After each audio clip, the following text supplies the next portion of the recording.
Hello guys, welcome to Soni online classes. आज इस video में हम डिस्कस करेंगे सांस्कृतिक भौतिकवाद के बारे में, जिसे इंग्लिश में हम कल्चरल मैटरलिज्म के नाम से भी जानते हैं। सांस्कृतिक भौतिकवाद एक प्रकार का ये सिद्धांत है।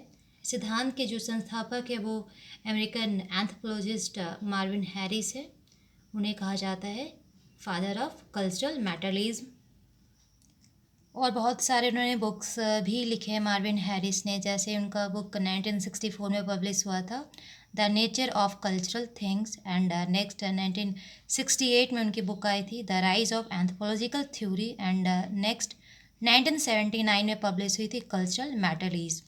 तो सबसे ज़्यादा कॉन्ट्रीब्यूशन मार्विन हैरिस का माना जाता है, इसलिए उन्हें फादर ऑफ कल्चरल मैटरलिज्म भी कहा जाता है। ये एक कंसेप्ट है, एक सिद्धांत है। इस सिद्धांत की झलक हमें इन सारे बुक्स में हमें मिलती है। जब ये बुक्स को हम टच करेंगे तो देखेंगे कि ये सारे बुक्स सांस्कृतिक भौतिकवाद से रिलेटेड है।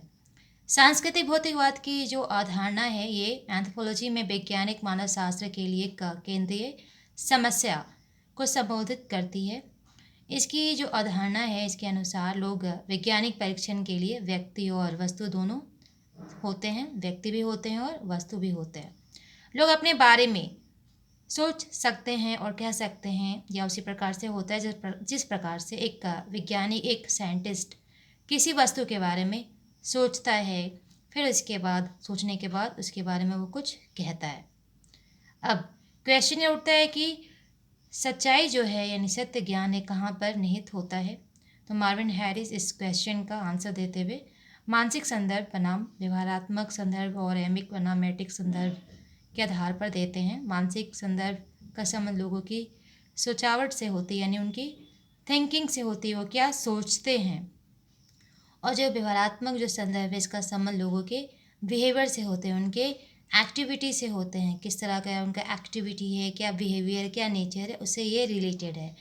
एमिक संदर्भ जो है इसके संबंध सहभागिता से है, जबकि एटिक संदर्भ का संबंध अवलोकन से यानी ऑब्जर्वेशन से होता है। इतने सारे डिफरेंसेस के बावजूद भी इन दोनों प्रकार के युगों को मिला देने से 4 प्रकार के ज्ञान शास्त्रीय संदर्भ में प्राप्त होते हैं, जो निम्न है। जैसे एमिक व्यवहारात्मक संदर्भ, नेक्स्ट है एमिक मानसिक संदर्भ, नेक्स्ट है एटिक व्यवहारात्मक संदर्भ, नेक्स्ट एटिक मानसिक संदर्भ।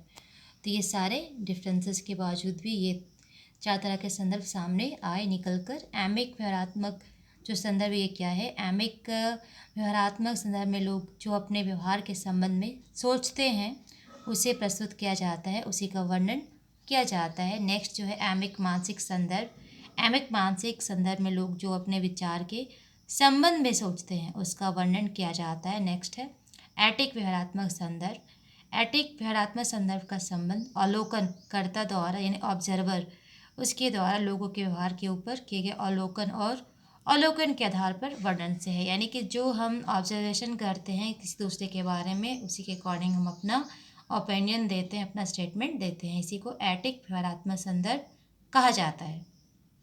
नेक्स्ट एंड जो फोर्थ है एटिक मानसिक संदर्भ। एटिक मानसिक संदर्भ का संबंध एक अवलोकनकर्ता द्वारा लोगों के विचार के संबंध में किए गए अवलोकन और उस अवलोकन के आधार पर वर्णन से होता है, डिस्क्रिप्शन से होता है। मार्विन हैरिस के वैज्ञानिक मानव शास्त्र में एमिक और एटिक दोनों व्यवहार का महत्वपूर्ण स्थान प्राप्त है, लेकिन अंत में एटिक संदर्भ ही श्रेष्ठ होता है। एमिक संदर्भ में स्थानीय सूचनादाता जो लोकल इन्फॉर्मेंट होते हैं ही अंतिम जज होता है, जो वैधता की जांच स्वयं करता है। हैरिस के अनुसार केवल एक ही वस्तुनिष्ठ सत्य है, वह है विज्ञान की एटिक सत्यता। हैरिस के संस्कृति के विश्वव्यापी प्रतिमान निम्नलिखित है, जैसे उत्पादन का तरीका, प्रजनन का तरीका, घरेलू अर्थव्यवस्था, राजनीतिक अर्थव्यवस्था, व्यवहारात्मक अधिसंरचना।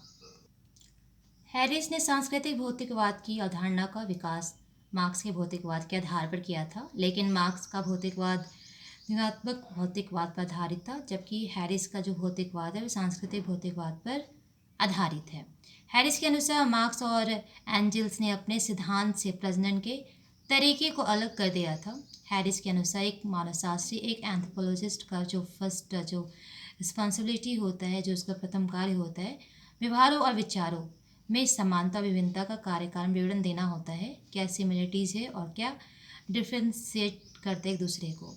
इस विवरण को मूलभूत संरचना यानी इंफ्रास्ट्रक्चर, स्ट्रक्चर और सुपर स्ट्रक्चर के माध्यम से प्रस्तुत किया जा सकता है। मूलभूत संरचना के अंतर्गत दो तरह के विचार और व्यवहार आते हैं, जैसे उत्पादन का तरीका, प्रजनन का तरीका। नेक्स्ट है संरचना के अंतर्गत भी दो तरह के विचार और व्यवहार होते हैं, जैसे घरेलू अर्थव्यवस्था, राजनीतिक अर्थव्यवस्था। संरचना के अंतर्गत भी दो तरह के विचार और व्यवहार आते हैं, जैसे व्यवहारात्मक और दूसरा मानसिक। इस प्रकार सांस्कृतिक भौतिकवाद के तीन उत्पादन होते हैं, जैसे मूलभूत संरचना, नेक्स्ट है संरचना एंड फिर थर्ड अधिसंरचना।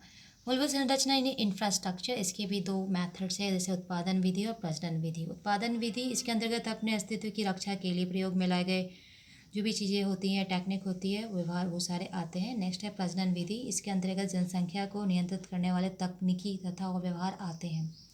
नेक्स्ट है संरचना यानी स्ट्रक्चर, ये भी टू टाइप्स से मेथड्स होते हैं, घरेलू अर्थव्यवस्था है, दूसरा राजनीतिक अर्थव्यवस्था है। तो घरेलू अर्थव्यवस्था क्या है? इसके अंतर्गत एक ऐसा समूह आता है जिसके सदस्यों के बीच घनिष्ठ संबंध रहता है। इस समूह द्वारा प्रजनन, उत्पादन, सामाजिकरण, शिक्षा, घरेलू नियंत्रण आदि कार्य किए जाते हैं। नेक्स्ट है राजनीतिक अर्थव्यवस्था। यह समूह छोटा या बड़ा हो सकता है, लेकिन इस समूह के सदस्यों के बीच बिना किसी भावनात्मक वचनबद्धता की अंतर्क्रिया होती है। इस समूह के द्वारा भी उत्पादन, प्रजनन, शिक्षा, सामाजिकरण जैसे कार्य संपन्न किए जाते हैं। नेक्स्ट आदि संरचना यानी सुपर स्ट्रक्चर क्या है? तो इसमें भी दो प्रमुख तत्व होते हैं, जैसे व्यवहार संरचना एंड नेक्स्ट है मानसिक संरचना। व्यवहार संरचना, इसके अंतर्गत कला, संगीत, नृत्य, साहित्य, अनुष्ठान, खेलकूद, आदत और विज्ञान आते हैं। नेक्स्ट है मानसिक संरचना, इसके अंतर्गत मूल्य, भावना, परंपरा आते हैं। मूलभूत संरचनात्मक नीतिवाद, इसका मतलब होता है सांस्कृतिक भौतिकवाद सिद्धांत इस मत का प्रतिपादन करता है कि उत्पादन विधि और प्रजनन जो विधि है संरचना का निर्धारण करते हैं। इस सिद्धांत के अंदर मूलभूत संरचना को प्राथमिकता इसलिए दी गई है क्योंकि मूलभूत संरचनात्मक व्यवहारों के माध्यम से ही समाज पर्यावरण के साथ अनुकूलन करता है, बनाए रखता है। अतः मानव शास्त्र में मूलभूत संरचना के माध्यम से नियम, सम्मान, समानीकरण का पता लगाया जा सकता है। मूलभूत संरचनात्मक नीतिवाद तीनों स्तरों के मध्य संभावित संबंधों की चर्चा करता है, जैसे मूलभूत संरचना एंड संरचना, फिर इसके बाद अधिसंरचना। सांस्कृतिक भौतिकवाद के ऊपर सबसे उपयुक्त हैरिस का अनुसंधान पत्र cultural ecology of India sacred cattle आया था, जो कि 1996 में पब्लिश हुई थी। यह शोध पत्र सांस्कृतिक भौतिकवाद का सबसे अच्छा एग्जाम्पल रिप्रेजेंट करता है। इस शोध पत्र में उन्होंने दर्शाया है कि हिंदू लोग गोमांस जो होता है, निकाह का जो होता है मांस, वो नहीं खाते हैं, क्योंकि गोवध और गोमांस खाना हिंदुओं के लिए वर्जित होता है। या निषेध स्थानीय पर्यावरण के लिए अर्थपूर्ण होता है, क्योंकि इस मवेशी का महत्व स्थानीय लोगों के लिए कई तरह से होता है। अतः यह धार्मिक निषेध बुद्धि संगता का अच्छा एग्जाम्पल हो सकता है।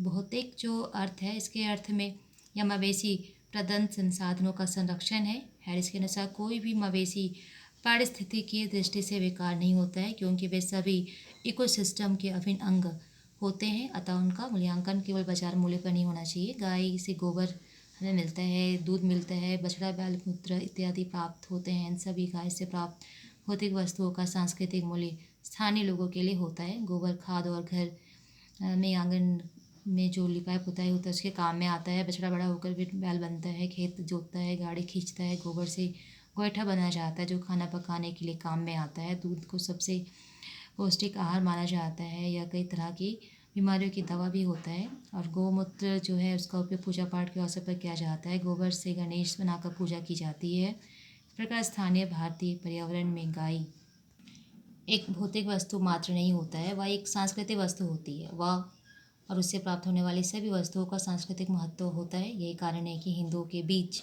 गौ मांस खाना वर्जित होता है। फिर मिलते हैं नई वीडियो में नई टॉपिक के साथ। जय हिंद।